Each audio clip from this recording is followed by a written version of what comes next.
tere, Eeri! Meil on siis täna teemaks fassaaditööd ja mul on väga hea meel sind siin tervitada. Äkki sa alustuseks räägid lühidalt oma ettevõttest Fast Fassaadist ja kuidas üldse sellisesse valdkonda jõudsid? Ja, tere.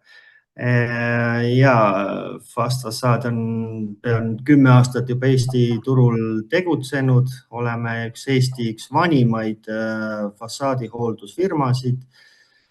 Oleme ka Eesti üks kõige suurim fassaadihooldusfirma üldse, kui arvestada ruutmeetri põhiselt tehtud töid. Teeme aastas circa 50 000 ruutmeetreid fassaade, puhastame, hooldame kõik, mis sinna juurde kuulub. Tegutseme ka Lätis juba eelmisest aastast, et Riias kõik, terve Läti regioon. Ja alustame järgmisel aastal ka Leedus, et teeme selleks nagu ettevalmistusi juba. Võimas. Aga No. milliste märkide järgi üldse selline tavaline inimene saab aru, et tema maja fassaad vajab puhastamist või värvimist, et mis need tunnused on? Esimesed tunnused on kindlasti, kui fassaad on juba muutunud roheliseks või ülevalt räästa äärdel juba tekivad need punased suured triibud tekivad, et siis võiks nagu juba pöörata tähelepanu juba fassaadide hooldusele juba. Aga kui nüüd näiteks paistab, et fassaad on muutnud värvi, seal on need plekid peal, et kas seda on kohe vaja üle värvida või piisab vahel ka lihtsalt korralikust pesust?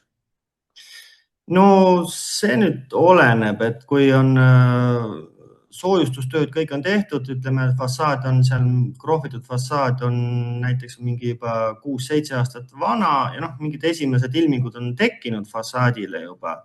Niisugused rohekad ja mustust ja niisugused laigud on tekkinud, et siis pääseb juba nagu pesu ja biotsiidiga, et ei vaja kohe esimese hooga nagu ülevärvimist. Okei. Ja kui nüüd ikkagi tuleb välja, et fassaadi peaks ka värvima, et kas selleks tuleb enne ka põhjalikult teha pesu või võib otse ka värvida lihtsalt vana pinna peale, et mis need probleemid on, mis hiljem võivad tekkida, kui seda pesu ei tehta? Ja kindlasti mitte, sest et ega kõigepealt tuleb teha ikkagi fassaadipesu korralik, et tolmusele fassaadile, mis on aastaid vana, ei saa otse, sambla peale ei saa värvida, eks ole. Et samamoodi ei saa ju ka toas seina värvida ilma, et oleks see sein puhas ja see nake oleks korralik. Et samamoodi ei värvi kui tolmust ja musta autot, eks ole. Et on näite, et auto puhas olema ja kõik eeltööd peavad olema selle jaoks nagu tehtud, et see värv ka püsiks fassaadis. Milliseid ettevalmistustöid veel lisaks pesemisele tuleb teha enne fassaadi värvimist? Et just loetlesin, et tulebki enne värvimist teha põhjalik kontroll, fassaadipesu, siis tuleb teha biotsiid, biotsiid on see, mis siis hävitab kõik see samblike ja vetikate selle juurestiku seal struktuuris ära. Et ta imbub sinna sügavale fassaadi pinnasesse ja siis ühesõnaga hävitab selle kõik ära. Siis tuleb teha parandused, mida tihti juba enne värvimist ka on, et igasugused praod, asjad, kõik fassaadid, mis esinevad, tuleb teha nagu parandused. Ja siis viimane etapp on siis värvimine. See on kõige viimane. Kindlasti 2 korda värvida üle. Kas kõik fassaadid on ühtemoodi üle värvitavad või on erinevatel materjalidel ka erinevad nõuded või nüansid? Üldiselt ikkagi, kuna need fassaadid, mis nagu hooldust vajavad, ütleme, need on juba alates juba 10 aastat vanad, eks ole. Et iga tänapäevane materjal on ikkagi arvestatud ka niimoodi, et on circa 10 aastat tagustele nagu fassaadidele. Et iga värv, mida kasutame, ongi mõeldud spetsiaalselt sellele fassaadile, eks ole. Kui on puitmaja, siis on puitvärv, eks ole. Kui on krohvitud maja, siis on nagu ikkagi silikoonvärvid, et krohvile mõeldud värvid. Et nii on. Ja vanematel majadel, mis on lihtsalt nagu üle krohvitud, ehk siis ütleme, Stalini-aegsed majad, eks ole, kus seda soojustust nagu ei tohi panna, seal on hoopis mingid teised tehnoloogiad on, et tuleb kasutada mitte silikoonvärvi, vaid silikaatvärvi, mis on nagu eriti hingavad veel. Aga need on just vanemad majadel, et tänapäeval on ikkagi silikoonvärvid ise puhastuvad juba. Ja kuidas täpselt valitakse õige värv konkreetsele fassaadile, et kas siin on ka kliendi panust vaja või teete teie selle valiku? No üldiselt ikkagi meie teeme valiku, kui klient on juba mingit eeltööd teinud, et tema soovib seda konkreetset värvi, ütleme ise puhastavat värvi, siis loomulikult, eks ole, seda ma soovitan ka ise, et siin värviga nagu ei saa nagu eksida ja alati võib nõu küsida ka kuskilt ehituspoest, eks ole, näete, et mul on selline fassaad, et millist värvi soovitate. Kui tahta seda eeltööd just, aga igale tüübil on ikkagi oma värv on. Ja mis siis juhtub, kui kasutada fassaadil valet tüüpi värvi? Seal tekivad need probleemid, et värv võib lihtsalt hakata maha kooruma kiiremini, kui peaks, et igal värvitüübil on oma hingavusaste on, et näiteks lubi, Stalini-aegsetele majadele näiteks, kus on seda kasutatud lubikrohvi, seal ei saa kasutada jällegi tänapäevast silikoonvärvi, sealt tuleb kasutada teistmoodi hingavat värvi, et silikaatvärvi näiteks. Et siuksed pisinüansid on, millele tuleb nagu tähelepanu pöörata. Kas ja kuidas täpsemalt enne värvimist kontrollitakse neid erinevaid pragusid, niiskuskahjustusi ja mis nendega täpsemalt siis tehakse, et sa enne mainisid ka, et need tuleb kindlasti ära parandada, aga kuidas see protsess täpselt käib? See on üldiselt ikkagi visuaalne kontroll, et need pragude kontroll ja niiskuskahjustus, seda on ka näha, see on ka visuaalne, eks ole. Et enim niiskuskahjustusi esineb ikkagi kuskil sokli piirkondades, mitte nagu fassaadil. Pigem on see sokli teema, et kus ei ole seda vee ärajuhtimist korralikult nagu tehtud varasemalt. Soklitega on nagu see probleem on põhiline, et seal lihtsalt see maapinna niiskus tuleb seda mööda soklit üles ja ta lihtsalt lükkab seda värvi nagu soklitest nagu lahti, eks ole. Ja tihtipeale lükkab seda krohvi lahti, et sellele nagu tuleb tähelepanu pöörata. Just soklile. Aga kontroll on ikkagi hea visuaalne. Ega siin muud ei ole. Siis kui kaua tavaliselt peab see kvaliteetselt üle värvitud fassaad vastu ja millest selle nii-öelda siis eluiga kõige rohkem sõltub? See nüüd sõltub väga palju ikkagi keskkonnast, et kui kaua ta vastu peab, et kas see maja asub mere ääres, kas see maja asub kuskil puude juures, kas see maja asub viludes.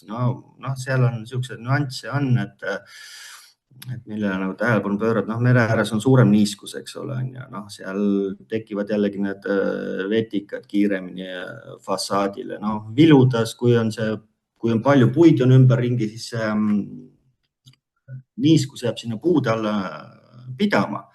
Ja see me oleme näinud ka, eks ole, et päiksepoolsed küljed on vahest täiesti ilusad, eks ole, ja kus on need suured tammed, pärnapuud, kõik, et siis see niiskus jääb seal nagu ringlema seal fassaadi juures ja siis on kõik roheline näiteks. Oleneb keskkonnast ja, et kahjuks me ei asu kuskil lõunamaal, eks ole, Kreekas, eks ole, kus fassaadid ja püsivad ikka aastaid ja aastakümneid ilusad. Et oleneb keskkonnast ja maja asukohast. Ja lisaks sellele on meil ka ju need külmad tsüklid, eks ole, suvi, talv, sügis, kevad, kõik see mängib rolli nagu. Aga mis perioodiga umbes võiks arvestada, et kui on selline keskmine linnas asuv kortermaja, et kui kaua see värvitud fassaad umbes võiks kesta? See nüüd ka oleneb, et kui me näiteks tänavapildis liigume kuskil mööda suuri teid, mööda magistraale, eks ole, ma ei tea, Liivalaia tänaval või kuskil, eks ole, see on see tänavatolm, tänavamustus. Kindlasti niisugustes liiklustihedates piirkondades vajab fassaad nagu tihedamini hooldust, eks ole. Aga ütleme, niisugune Peetri külas, noh näitena või siukse põllu peal ehitatud ridakates, et seal ei ole see nüüd nii kiire, ütleme, et ei pea nii tihti nüüd seda hooldust tegema, eks ole, et see noh, jällegi keskkond mõjub kõik, et noh, kuskil liiklustihedas piirkonnas ongi siin mingi 6-7, no ma ei tea, 8 aastat. Aga noh, kui on põllu peal ehitatud kuskil äärelinna, kus puid ei ole, liiklust ei ole, siis seal võib olla see 13 aastat, 14-15 aastat, et see täiesti nagu sõltub, et sellist kindlat ajafaktorit nagu ei ole. Aga noh, enam-vähem umbes siis 10 aastat on see selline kriitiline piir. 10 aastat jah, et noh, ta sihuke keskmine jääb, et noh, ajavahemik ongi seal kuskil, ma ütlen, et 7-15 aastat. Väga hea. Täiesti sõltub. Tuleb silma peal hoida oma fassaadil ikka. Absoluutselt, jah. Ja. Kas teil on ka mingid kindlad tooted, mida te kasutate näiteks fassaadide pesemiseks ja hooldamiseks, et mille fänn te ise olete? Kindlaid noh, üldiselt kasutame ja noh, pesuks ja puhastuseks me kasutame tavalist tööstuslikku survepesu ja noh, värvidest ütleme, et kasutame ikkagi põhiliselt saksa toodanguid, saksa värve, et on siis Weber, Caparol, Ceresit, et jah. Et kas nendel värvidel on ka mingisugune oma tehnoloogiline eelis, et miks just saksa värvid ja kas nad on kuidagimoodi paremad või aitavad kuidagi fassaadil kauem puhtana seista?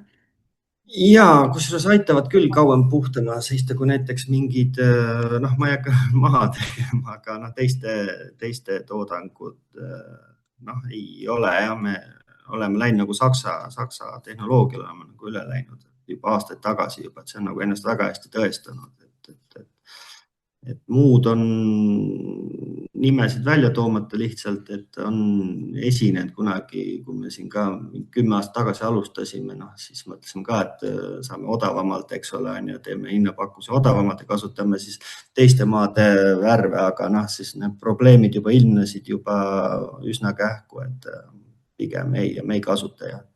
Kui klient just ise ei soovi, et aga jah. Et siis omal vastutusel nii-öelda. Ja oma vastutused, aga ei jah, me kasutame ainult jah, saksa värve. Siis,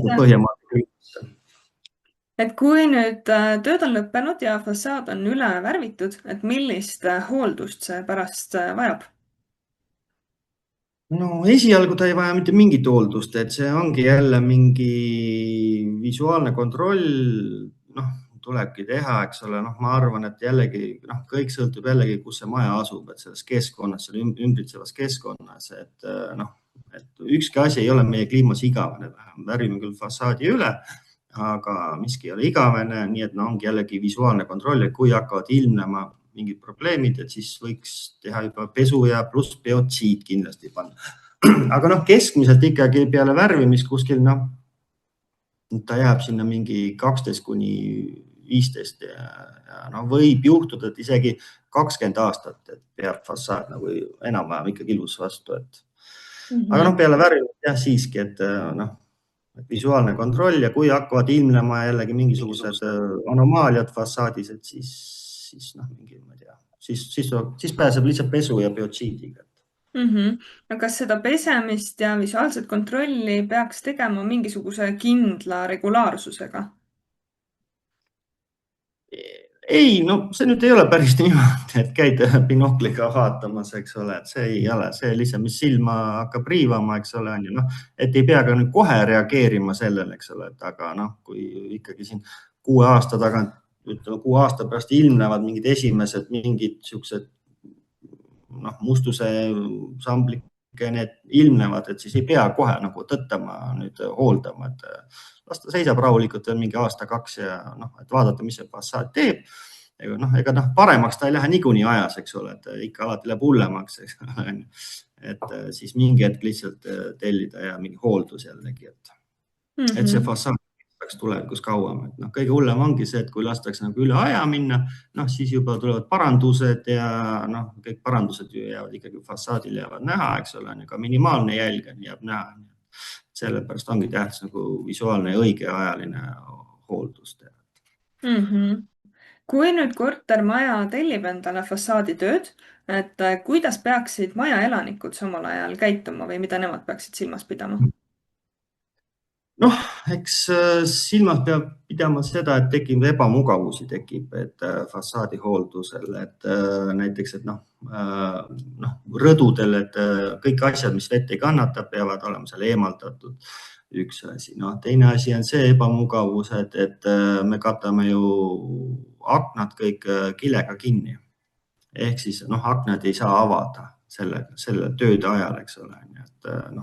Et siis võib suvel natukene olla ebamugav, et meil ka näiteks suurte kortermaade, me ei tee ka niimoodi, me katame terve külje nüüd selle plastikuga kinni, eks ole, plastikkiledega, aga me teeme ka etapiviisiliselt, et see mingi 3-4 päeva lihtsalt on, et ei näe välja ja võib-olla natukene umbne, aga et see on see, et aga see ei kesta kaua, 3-4 päeva kuskil. Kas on ka maja ümbruses midagi, millele tähelepanu pöörata või mida silmas pidada? Puud ja põõsad.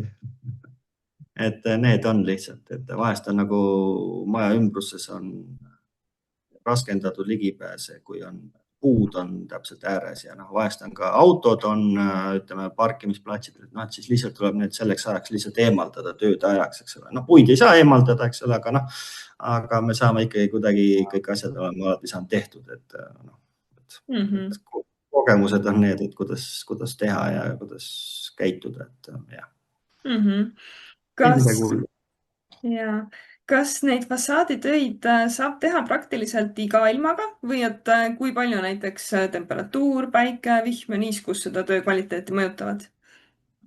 No iga ilmaga nüüd päris ei saa teha, et kui vihma sajab, mitte nüüd ütleme lausvihm, aga kui sihuke tibutab on, fassaadipesu see nagu otseselt ei sega, eks ole. Kui meil mehed ka pesevad fassaadidel, siis on nad niikuinii natuke siuksed poolniisked märjad, eks ole, kuigi meil on jah, need kombinatsioonid on kõik seljas, aga ikkagi on ju. Aga ütleme biotsiidi ja värvimistööde jaoks peaks olema ikkagi ilm kuiv. Ja see temperatuuri vahemik on ka selline, et alates +5 kraadist võib üldse töid teostada. Pesu muidugi saab teha ka 1-2 kraadi juures, et see nagu ei, aga siis ei saa biotsiidi. Soovituslik temperatuur on ikkagi alates +5 on. Ja kindlasti ei saa värvida seinu suvel, kui on 25 kraadi ja päikese käes, eks ole, siis toimub see värvi kiirkuivamine ja sein on kuum, et see värv on nagu aihtub lihtsalt sinna fassaadi sisse, aga kiirkuivamine ei ole hea, et ta peab ikkagi oma loomulikus keskkonnas kuivama, et viludes näiteks. Kui see kiirkuivamine toimub, see tähendab ka seda, et see värv võib hakata kooruma mingi hetkel lihtsalt. Lauspäikesega ja ei saa ja eriti veel tumedate värvide puhul, et neid töid ei saa teostada lauspäikese käes. Mis on üldse need kõige suuremad põhjused, et miks värv mõne aasta pärast hakkab kooruma või pragunema? Seal on nüüd siuksed nüansid, et ka praegu teeme ühte maja, mis sai nagu värvitud, üks eramaja oli, mis sai värvitud vist 3 või 4 aastat tagasi, aga seal ei olnud tehtud korralikku eeltööd, ehk siis oli liiga nõrga survepesuga oli pestud ja ei olnud korralikult pestud, et kui ühesõnaga, et kui see fassaadi pind jääb ikkagi sihuke tolmune ja sinna jääb see ikkagi see samblikult jääb seinale, eks ole, ja vetikat, et ja siis üle värvida, et ega see värv ei nakku sinna seinale, et see ongi see probleem, et jah. Ühesõnaga, siis ta hakkab kohe kooruma praktiliselt, et ta ei kinnitu. Tolmu peale või mustuse peale ei saa nagu uut värvi panna, eks ole, et eeltöö on ikkagi see kõige tähtsam, et kui on eeltöö korralikult tehtud, siis küll see värv seal ka püsib. Ja siis oli küsimus just pragude kohta või? Ja. et miks pragude vastu on, kui ütleme, fassaad on hooldatud ja värvitud kõik, et ega noh, pragude vastu meie ei saa, sinna ei saa mitte keegi midagi teha, kui fassaadil ikkagi tekivad mingid uued praod kuskil, et see on ikkagi noh, maja mängib ikkagi kuigi palju niimoodi, eks ole, on ju, et noh, tekib aknanurkadesse tekib pragusid, soklile võib tekkida pragusid kuskile niisugusesse imelikesse kohtadesse. Selle vastu nagu meie nagu ei saa mitte midagi teha, et sellise maja mängib lihtsalt mingil määral ikkagi. Et see on täiesti, aga noh, praod ikkagi tekivad, siis nagu peaks ikkagi ka hiljem selle peale ikkagi tähelepanu pöörama, et sinna vesi, ütleme just see sügisene vesi, vihm vastu talve ei pääseks ikkagi sinna pragudesse, et kuna siis tekivad need külmaperioodid, noh siis pragu on seal vett täis, niiskust täis, noh külmaga paisub ja järjest rohkem hakkab seda ikkagi lahti lükkama. Sellele peab tähelepanu pööramist pragudele kõigele. Nii et igal sügisel oleks hea vaadata korraks üle, et kuidas seisud on. Ja absoluutselt, et ei tekiks neid juurde ja ei tekiks pragusid väga juurde. Kui nüüd korteriühistu küsib hinnapakkumisi, kas siis fassaadi pesule või kontrollile või värvimisele, et mis veel lisaks hinnale on need asjad, millele kindlasti tuleks tähelepanu pöörata või mida ka näiteks küsida teenusepakkujate käest? Ja pakkumises oleks nagu ikkagi võimalikult palju töid oleks lahti kirjutatud, eks ole, nii et mis midagi sisaldab seal pakkumises, mitte lihtsalt, et pakkumises ei ole nagu lihtsalt töö pluss materjal ja ongi kõik, eks ole, et noh, seal mida paremini on lahti kirjutatud pakkumine, seda nagu noh, kliendil on ka ju parem vaadata, eks ole, mis noh, et seal on pakkumises on fassaadipesu näiteks, biotsiid, parandused, värvimine, noh siis materjalide poole pealt, noh tõstukid, asjad, noh, et kõik on nagu kirjas, et ei ole lihtsalt nagu töö pluss materjal, et noh, see noh, mis see tähendab töö pluss materjal, noh, tuleb tööle, mis sa siis teed siin, eks ole, või mis materjali sa kasutad, eks ole, nii et noh, et see on ka tihti on nagu paljud firmad ikkagi need väiksed firmad, et noh, kirjutavadki töö pluss materjal, aga noh, see nagu võiks nagu rohkem olla nagu lahti seletatud ja Ja garantiitingimused ilmselt ka, eks ju? Jah, et noh, kas nüüd just pakkumises on karantiin, aga noh, et oleks fikseeritud ikkagi ja, et noh, kas emaili teel, et noh, et jah, et meil on pakkumistes on ikkagi kirjas ka ja et garantii 2 aastat ja noh, vajadusel ka 3 aastat, eks ole, et see sõltub, et midagi, sest noh, tootjad ikkagi noh, värvide tootjad ja kõik annavad garantii 2 aastat, eks ole, kui ehitaja, mis on ka seadus on ka täiesti nõus sellega seadusest, aga noh, kui ehitaja annab pluss 1 aasta veel lisagarantiid, noh, see on ka okei, sest noh, meie võime seda anda, eks ole, siis me teame, et me garantiitöid ei pea väga teostama, sest meil ei ole neid lihtsalt. Ja noh, kui ilmneb midagi, siis eks me siis ikka tuleme, aga ma ütlen, et selle ja 10 aasta jooksul vist oleme 1 korra vist käinud, et seda ei ole meil jah.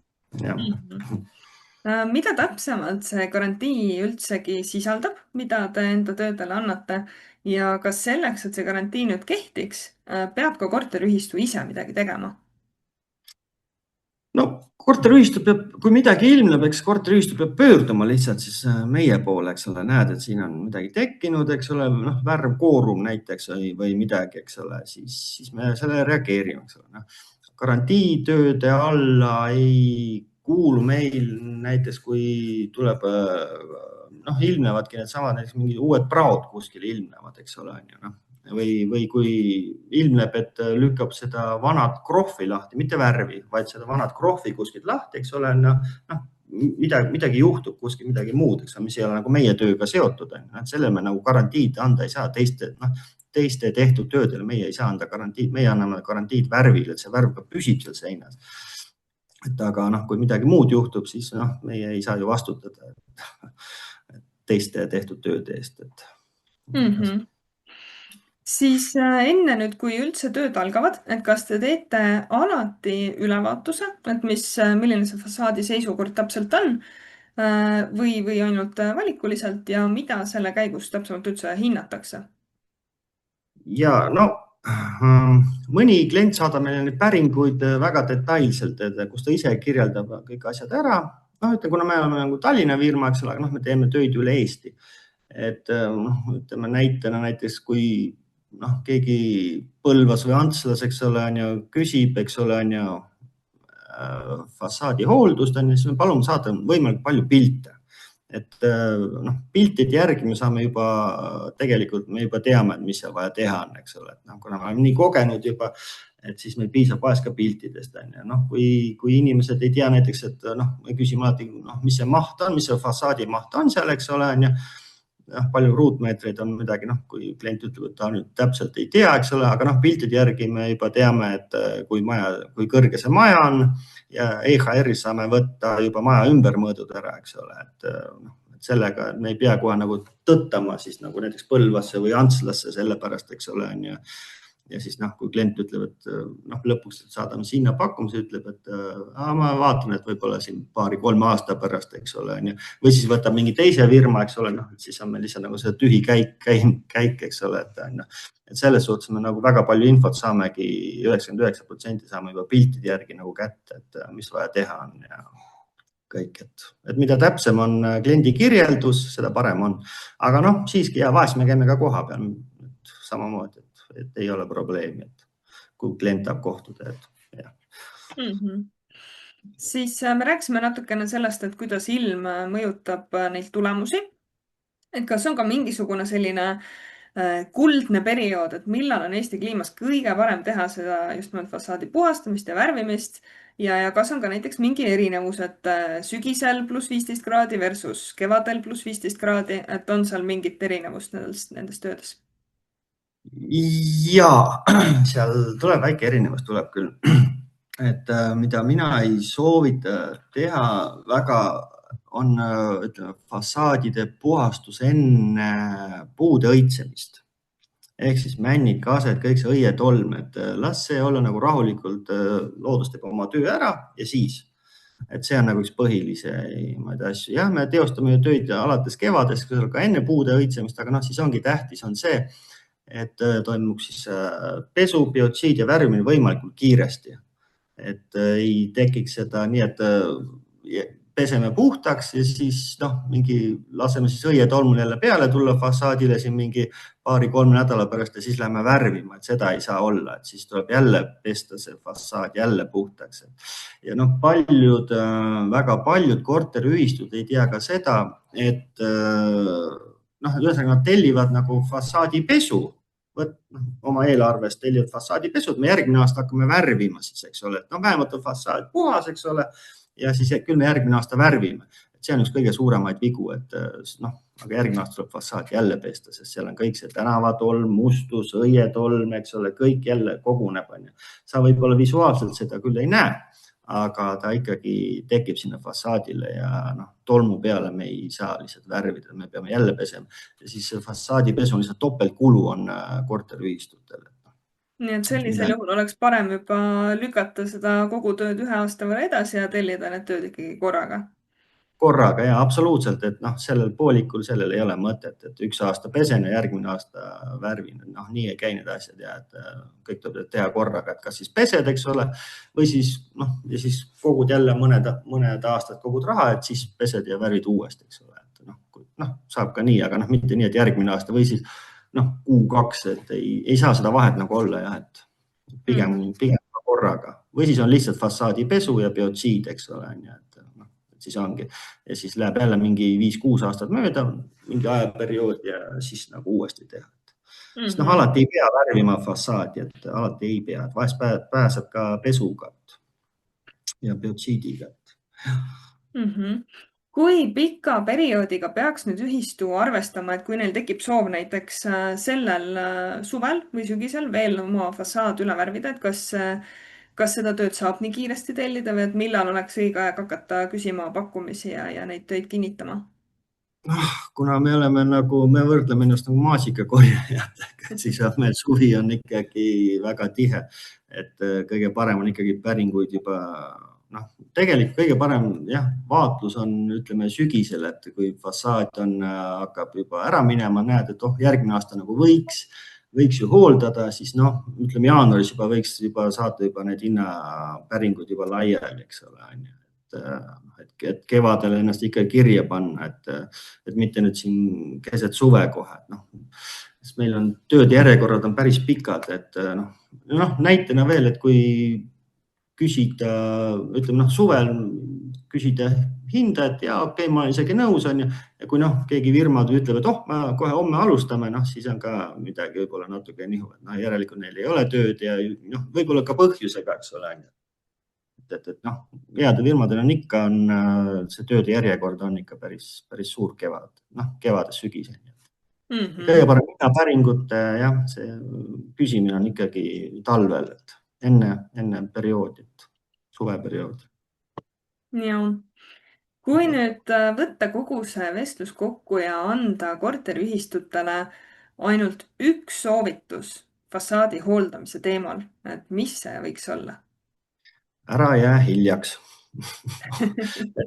See ongi see, et kui hiljaks jääd üldse fassaadi hooldustega, siis lihtsalt hilisemalt läheb see kordades kallimaks. Et nagu ma ütlen, et kõigepealt pääseme pesu ja biotsiidiga, mis on tunduvalt odavam. Et kui hiljem hakata fassaadi parandama, üle värvima, seda lahtis krohvi, kõike parandama, ühesõnaga see läheb kordades kallimaks. See on nagu, ma toon ikka võrdluseks hammaste hooldused, pese hambaid, eks ole, siis seda vähem külastad hambaarsti.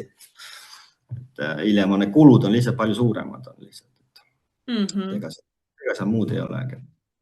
Väga hea meeldetuletus. Nii et kui tundub, et fassaad juba natukene on plekiline, natukene vajab tähelepanu, siis parem saata kohe need pildid teele Fast Fassaadi ja küsida neid hinnapakkumisi parem varem kui hiljem. Just, parem varem kui hiljem, sest hiljem on kordades suurem see kulu. Suurepärane. Aga ma väga tänan, Eeri, selle vestluse eest. Ma usun, et me kõik saime nüüd natukene targemaks ja teame, kuidas oma fassaadide eest head hoolt kanda.